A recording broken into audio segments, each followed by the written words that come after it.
me. Everything I need is in you. Everything I need. I have decided to follow Jesus. No turning back. No turning back. I have decided to follow Jesus. No turning back. No turning back. Christ is enough for me. Anuhin mo lang yung ilong mo. So, meron ka bang gustong message kay Jesus as a vow? Personal vow? I surrender all my life to Jesus. Okay. Good. So, Lord, alam ko, Panginoon, na maraming nagdiriwang ngayon sa kalangitan. And today, this is the day that you have made, Lord. Girly, I baptize you in the name of the Father, and of the Son, and of the Holy Spirit. Yes! Praise God! Kaya ba ang lamig?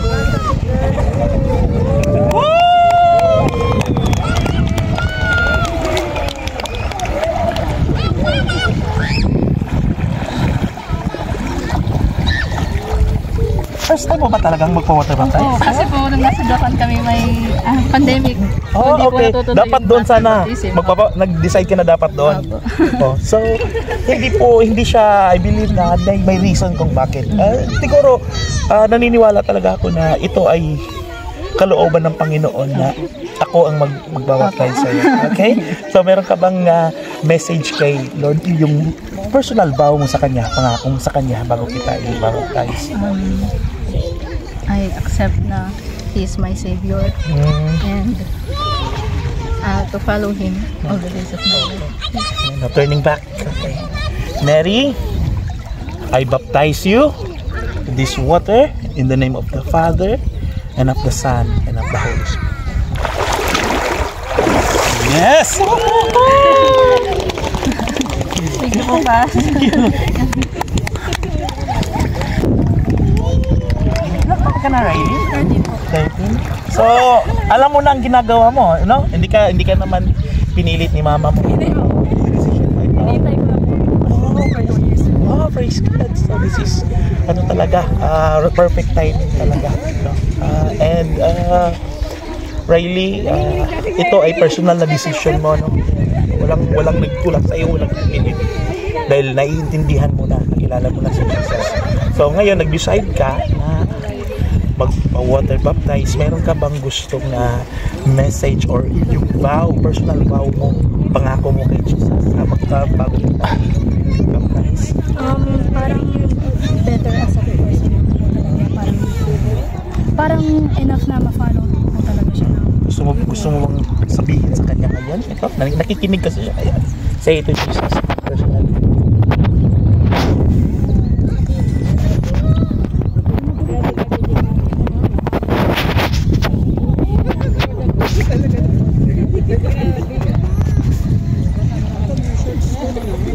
Okay. So Riley, I baptize you with this water, but Jesus Christ, our Lord and Savior, He will baptize you with Spirit and fire. Riley, I baptize you in the name of the Father and of the Son and of the Holy Spirit.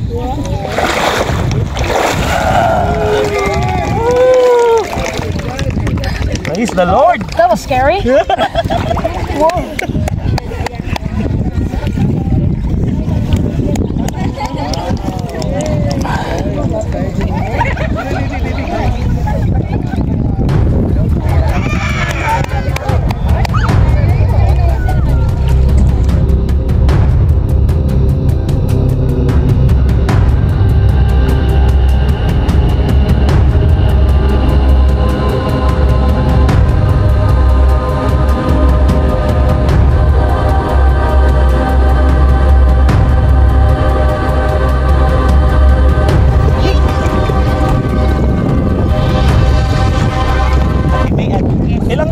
nang naging Christian? Actually, from bata pa kami, yung tita ko, lagi niya kami pinupunta sa church. Pero mother side ko kasi, Catholic sila. So, from then on, yung tita ko lang talaga yung kumukuha sa akin para makakilala kay Lord. So, yun, nahati siya talaga. So, gano'n ka nakatagal talaga nakakilala kay Lord? Yung tinanggap mo? Yung tinapos siya nung high school. Okay. Pass. So, what makes you decided na ngayon mo? Actually, ever since gusto ko talaga magpabaptize, pero laging sa susunod na lang, tapos hindi na ako na. What's stopping you? What Actually, full surrender. Okay. Or something like, Meron ka pang ayaw bitawan na something ganon? Or nag-hesitant ka pang ibigay sa kanila? Something ganon? tsaka hindi siya nagkakataon talaga. Nung nag-Singapore ako, 10 years ako doon, may church ko, pero it's a big church, so hindi talaga siya nakafocus sa ganito. Yun. So there is a reason na bakit ngayon talaga na timing na ako ang magbabatay sa iyo. May si Lord ang nag-arrange nito. Hindi ako, hindi ang JL, but only the Lord arrange everything. Siya ang nag-put into order kung bakit nangyari ito ngayon. Ito ay lahat ng will niya. So ngayon nag-decide ka ngayon na magpa-water baptize. I know, noon, matagal mo sinasabi mo, matagal mo nang gusto gawin. Ngayon, talagang fully. Ngayon, mangyayari na. At last, mangyayari na. So, meron ka bang gustong sabihin kay Lord ngayon as your promise, as your vow sa Kanya ngayon? Sabihin mo ngayon kay Jesus.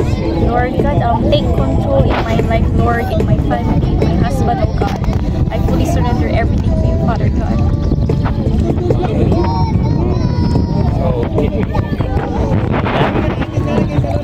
Today I will baptize you with water. Not only the Lord Jesus Christ will baptize you with Holy Spirit and fire. Mayan, I baptize you in the name of the Father and of the Son and of the Holy Spirit.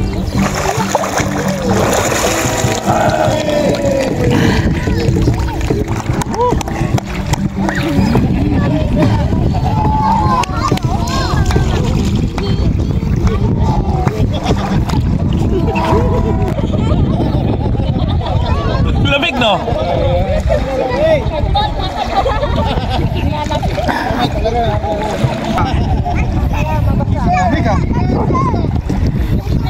Ang lamig. Ang lamig ah. Brother Carlo. Lamig. Ready ka na ba? Hindi ka ba pinilit ni Mayan? Hindi pa. Actually, pinag-usapan namin to, gusto namin dalawang pareho.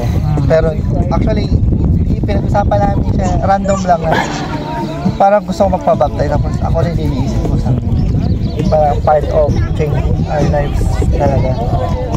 Good. So, itong gagawin natin, total, naintindihan mo na to, na-explain na natin kanina, na-explain ko naman sa inyo kanina, naintindihan mo ang lahat ng ito, and as I have said, ito ay a public declaration mo. Dati sinasabi naman natin, alam ko sa puso mo din ang tinanggap mo na si Lord, and ngayon, pinapakita mo talaga, and na in public, na susunod ka na kay Jesus. Ikaw ay follower ng Jesus. Ikaw ay saved na. Hindi ka magpapabaptize ngayon para maligtas, kundi magpabaptize ka ngayon kasi naligtas ka. And sa oras na ito, ipapahiya natin si Satanas. Dahil ang dating sunod-sunuran sa diablo noon, kay Jesus Christ na sumusunod. And tama ba ako? Yan ba ang nasa puso mo? Okay? Walang katrasan ito, Brother Carlo. Susunod dire-diretso na sa Jesus. Hindi yung ngayon susunod ka pagdating ng panahon. Pag naka-encounter ka naman ng mga trials sa buhay mo. Tatagin ka. Tuloy-tuloy na ito. So strive is best. So I will baptize you today with water. Not only Jesus Christ will baptize you with Spirit and fire. Carlo, I baptize you now in the name of the Father and of the Son and of the Holy Spirit.